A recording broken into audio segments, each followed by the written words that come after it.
সকলোৰে ভালনে আজি আপোনালোকৰ আগত ৰেচিপি ভিডিঅ' এটা লৈ আহিছোঁ চাবচোন বাৰু সকলোৱে জানে তথাপিতো মই কেনেদৰে বনাইছোঁ সেইটো আপোনালোকক দেখাওঁ অকমান চাবচোন বাৰু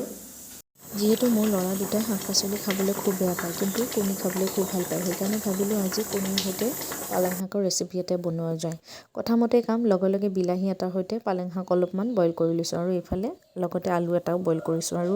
ধুনীয়াকৈ আদা নহৰু তেজপাত এটা ৰেডি কৰি লৈ গোটেইখিনি মই মিক্সাৰ গ্ৰাইণ্ডাৰত গ্ৰাইণ্ড কৰিবলৈ ৰেডি কৰি লৈছোঁ আৰু আনফালে কণী তিনিটা ধুনীয়াকৈ সিজাই লৈ কেনে মই দুফাল কৰি ধুনীয়াকৈ নিমখ আৰু হালধি দি কেনে খুব ধুনীয়াকৈ ফ্ৰাই কৰি ল'ম খুব সাৱধানে ফ্ৰাই কৰিব লাগিব যিহেতু কণীখিনি ফালি দিয়া হৈছে ভিতৰৰ কুহুমখিনি হয়তো ওলাই যাবও পাৰে সেইকাৰণে খুব সাৱধানে ফ্ৰাই কৰিব লাগিব এনেকৈ অকণমান মই কিন্তু হাই ফ্লেমতে ভাজিছোঁ দেই আনফালে মই যিখিনি পেষ্ট বনাইছিলোঁ খুব ধুনীয়াকৈ পেষ্টখিনি ৰেডি কৰা হৈ গ'ল আৰু কেৰাহীখন পাতি থৈ দিয়াই আছিলে কেৰাহীখনত ধুনীয়াকৈ তেজপাত আৰু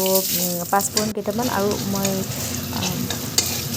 জিৰা কেইটামান দি কেনে মোহাৰি লৈছোঁ আলুটো ইয়াতে দি কেনে ধুনীয়াকৈ হালধি দি কেনে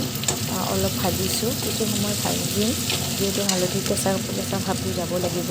অলপমান ভাজাৰ পিছত যিখিনি পেষ্ট বনাই থৈ দিছিলোঁ গোটেইখিনি পেষ্ট মই ইয়াতে ঢালি দিম আৰু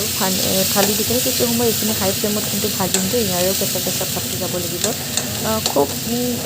অলপ সময় ভাজিব লাগিব ভাজি উঠি কেনে যিখিনি আপুনি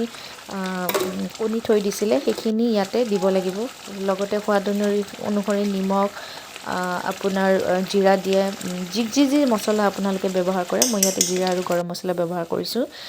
এতিয়া দেখিছে মই ধুনীয়াকৈ ইয়াতে কণীখিনি উতলি থকা অৱস্থাতে দিছোঁ খুব সাৱধানেৰে লৰাব কুহুমখিনি হয়তো বাহিৰ ওলাই যাবও পাৰে আৰু গৰমে গৰমে পৰিৱেশন কৰাৰ কথাহে মই ভালদৰে নেদেখুৱালেও এয়া হৈছে আপোনালোকৰ ফাইনেল লুক কেনে পালে জনাব লগতে ৰেচিপিটো আপোনালোকে ট্ৰাইও কৰিব